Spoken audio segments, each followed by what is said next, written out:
Oke, bismillahirrahmanirrahim. Assalamualaikum warahmatullahi wabarakatuh. Pertama-tama, marilah kita panjatkan puja dan puji syukur kita kehadirat Allah Subhanahu wa taala yang telah membawa kita yang telah memberikan kita nikmat dan hidayahnya sehingga kita dapat berkumpul di tempat yang insyaallah barakah ini. Amin. And secondly, greeting to Prophet Muhammad sallallahu alaihi wasallam, his family and fellows. Oke, pada kesempatan kali ini saya akan membawakan topik yang tidak jauh beda dengan topik yang pernah saya bawakan pada Ramadan sebelumnya. Ada yang tahu? Ada yang masih ingat? Kelas 8 masih ingat? Yaitu tentang di mana sih letak suatu kebahagiaan. Ada yang tahu nggak sih di mana letak suatu kebahagiaan? Apakah kebahagiaan itu ada pada orang yang kaya? Seandainya kalau kebahagiaan itu ada pada orang yang kaya, kenapa banyak di luar sana, di luar negeri sana, bunuh diri gara-gara tidak bahagia? Saya bertanya lagi, apakah kebahagiaan itu ada pada orang yang memiliki followersnya atau popularitasannya yang tinggi? Iya apa tidak? Kalau memang iya, kenapa di sana, di Korea sana banyak yang bunuh diri gara-gara tidak bahagia?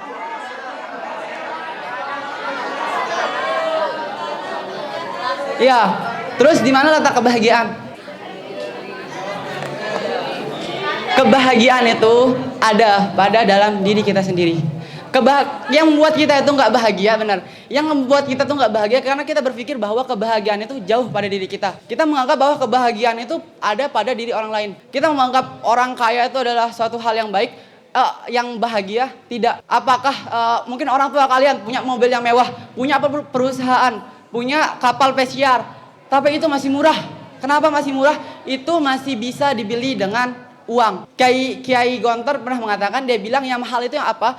Yang mahal itu yang nggak bisa dibeli dengan uang itu adalah iman, takwa, dan kebahagiaan. Pada kesempatan kali ini, itu baru pembukaan.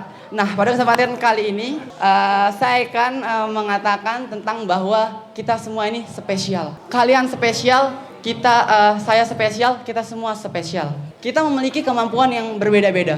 Kamu adalah kamu, saya adalah saya nggak mau jadi kamu karena saya bukan kamu. Kamu adalah kamu, saya adalah saya nggak mau jadi kamu karena saya spesial. Kamu adalah kamu, saya adalah saya nggak mau jadi kamu karena buat apa? Buat apa sih jadi kamu kalau memang kita diciptakan itu berbeda-beda? Kita itu diciptakan berbeda-beda dengan kemampuan kita beda-beda. Seandainya kalau kita diciptakan memiliki kemampuan yang sama, misalnya kita dimiliki kemampuan benar-benar berpikir, nggak berusaha. Terus siapa yang membangun masjid ini? Nggak ada. Kalau misalnya kita cuma tenaga doang, nggak ada nggak diciptakan untuk berpikir, terus siapa yang menciptakan lampu ini? Karena dari itu ada yang namanya keseimbangan, memiliki kelebihan kita masing-masing. Nah, yang ketiga itu tentang kesuksesan. Kalau kita balik lagi, kalau kalian sering melihat orang-orang sukses, sering baca-baca artikel tentang orang-orang yang sukses, mungkin ustadz-ustadz kita di sini, apa sih yang membuat mereka tuh berbeda? Yaitu tentang habit. Apa itu habit? Habit itu adalah suatu kebiasaan. Yang membuat kita berbeda itu adalah kebiasaan yang orang lain tidak lakukan. Kebiasaan baik yang orang lain tidak lakukan. Di dalam kebiasaan itu ada dua. Yang pertama, kita ngapain buat habit? Ya jelas, kita membuat habit adalah tentang yang namanya tujuan.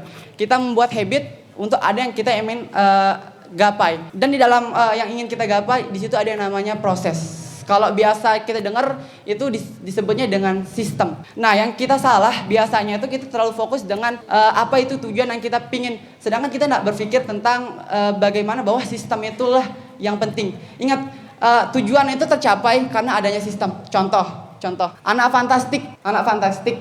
Kita, kan saya juga bagian dari fantastik. Kita udah pada saat ada lomba, kita terlalu banyak berpikir tentang bagaimana cara kita untuk lomba. Saya ingat sekali berapa bulan yang lalu atau semester yang lalu, Kak Torik itu bilang kalau dia itu mau push up setiap hari. Berjalan apa enggak? Tadi pagi push up apa enggak? Itulah susah. Itu membedakan kita dengan orang lain adalah habit. Apa itu habit? Kebiasaan. Kalau kita udah membangun habit, kalau habit itu kan susah.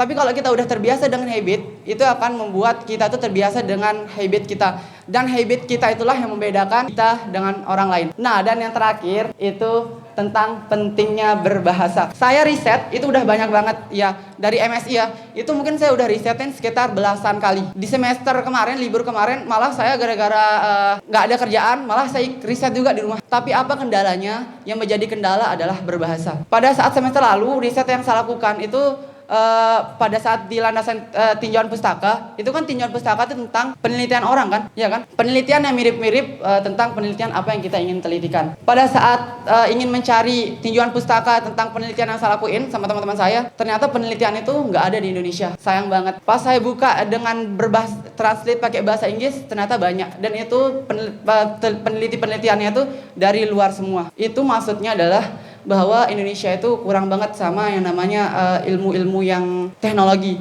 Pada era sekarang itu adalah era teknologi, yang dimana kita nggak boleh yang namanya ketinggalan dengan era teknologi. Karena kenapa? Karena kalau kita nggak ikutin era itu, kita akan dibodoh-bodohin tentang apa itu teknologi. Nah, kenapa? Dari berbahasa itu juga membuat kita itu ilmu kita itu bisa lebih berkembang. Karena kenapa? Karena banyak sekali ilmuwan-ilmuwan dari luar sana yang ilmunya itu nggak ditranslatein ke bahasa Indonesia. Makanya kalau kita mau tahu gimana ilmunya, kita harus belajar berbahasa. Mungkin sekian dari saya. Wassalamualaikum warahmatullahi wabarakatuh.